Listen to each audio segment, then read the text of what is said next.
तारा तारा तू गेलीस आणि दुधावर साय कधी धरलीच नाही, कधी धरलीच नाही. सगळं दूध आता नासलंय, फाटलंय, त्याचा चोथा उरलाय. माणसाच्या आयुष्यावर साय असते त्या आईच्या मायेची. लहानात लहान, गरीबात गरीब आणि दरिद्र्यात दरिद्री माणसाच्या वाट्याला सुद्धा आईच्या मायेची साय येते. पण माझ्या नाही आली, नाही आली. लोक म्हणतात आई म्हणजे पावित्र्य, आई म्हणजे मांगल्य. आईच्या मायेची वाट सरळ सरळ देवघरात जाते. माझ्या वाट्याला वाट कधी आलीच नाही, कधी आलीच नाही. सगळ्या वाटा वैराट वाळवंटाच्या, त्या तोडवीत मी देवघरात कसा पोचणार, कसा पोचणार. मी पोचलोय नरकात, जिवंतपणीच्या नरकात. आणि इथं जीव कसा विसावा.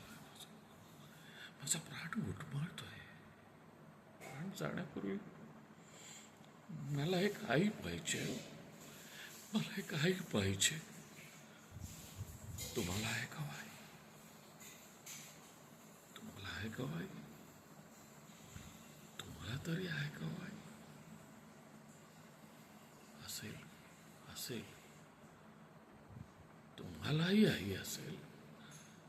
मला दाखवता तुमची आई, दाखवता. पण नको. तुमच्या प्रेमळ आईला माझी कम नशिबी दृष्ट लागेल आणि मग तिच्याही मायेचा दगड होईल आणि तुमच्याही वाटा वैराट वाळवंटाच्या होतील. मला नका दाखवू तुमच्या, मला नका दाखवू तुमच्या, मला नका दाखवू तुमची आई. आईचं वर्णन केलंय तुकोबांनी. गर्भाचे आवडी, मातेचा डोहाळा, तेथे जिव्हाळा, तेथे बिंबे. मी जिच्या पोटी जन्माला आलो ती काय आई होती? ती होती एक बाई, फक्त एक बाई, एक चौचाल बाई. तिला राहायचं होतं त्याच्यावर.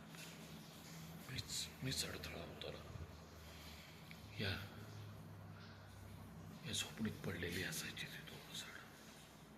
आणि मी या इथं उघड्यावर बेवारशी कुत्र्यासारखा रात्रभर थंडीत कुडकुड. पहाटे 2 कप चहा आणायला उठवायची ती मला. अरे ती काय आई होती? तो तिच्या आईला तो चढायची साली माझ्यावर. कधी तो आला नाही ना तर म्हणायची, मेल्या तुझ्यामुळं तो येत नाही. मेल्या मरत का नाहीस? मग लाकडाच्या पाट्यानं मला मारायची, मरेपर्यंत मारायची, पाठीवर रक्त फुटेपर्यंत मारायची. हे आहे, मारू नको, मारू नको, मारू नको, मारू नको, मारू नको. त्यातून रक्त वाहताय गळागळा. कोणीतरी माझं रक्त पुसावं, कोणीतरी माझं रक्त पुसावं, कोणीतरी माझं रक्त पुसावं. हे रक्तपुसा बनतोय ना माणसा, ना माणसं. तुमच्यासारख्या एका माणसाचं डोकं फुटलंय, त्यातून रक्त वाहतंय खळाखळा, दिसत नाही काय? जाऊ दे, तुम्ही नाही पुसणार माझं रक्त. अरे निष्पाप रक्ताला चटावलेले आधाशी गिधाडे तुम्ही काय पुसणार माझं रक्त? रॅट.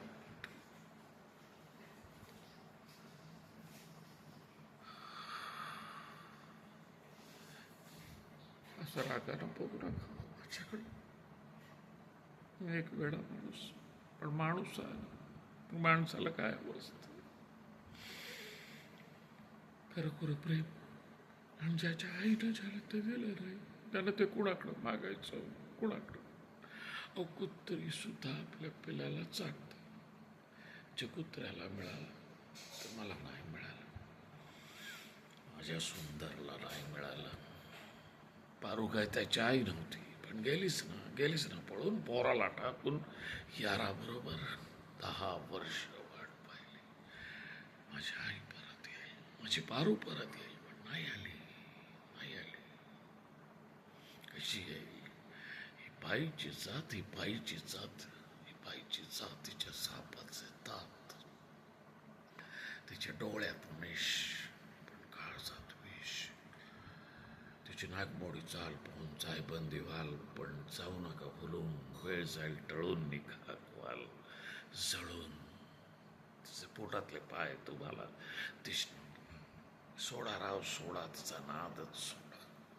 थोडी वाटेल बरोबर म्हणून करेल गुरु, पाणी येईल डोळ्यात, औंढा दाटेल गळ्यात, पण जाऊ नका बोलून, वेळ जाईल टळून निघा वालचा. तुमचा जाईल जीव पण तिला येणार नाही की तुमची होईल राग, पण ती हरणार नाही हाक, ती मारणार नाही आग. कशी मरेल शेवटी बाईची जात झाली, वळणावरच जमणार. ही साथच नाहीशी करायला पाहिजे. आईला क्षमा केली पण पारूला क्षमा नाही. तिचा मुर्दा पाडायचा आहे मला, जिथं दिसेल तिथं, जेव्हा दिसेल तेव्हा सगळं जग ढुंडाळीन, पाताळ पालत घालीन, पण तिला शोधून काढीन आणि तिचा मुर्दा पाडीन. कारण धर्माचं काम आहे, पुण्याचं काम आहे, परमेश्वराचं काम आहे.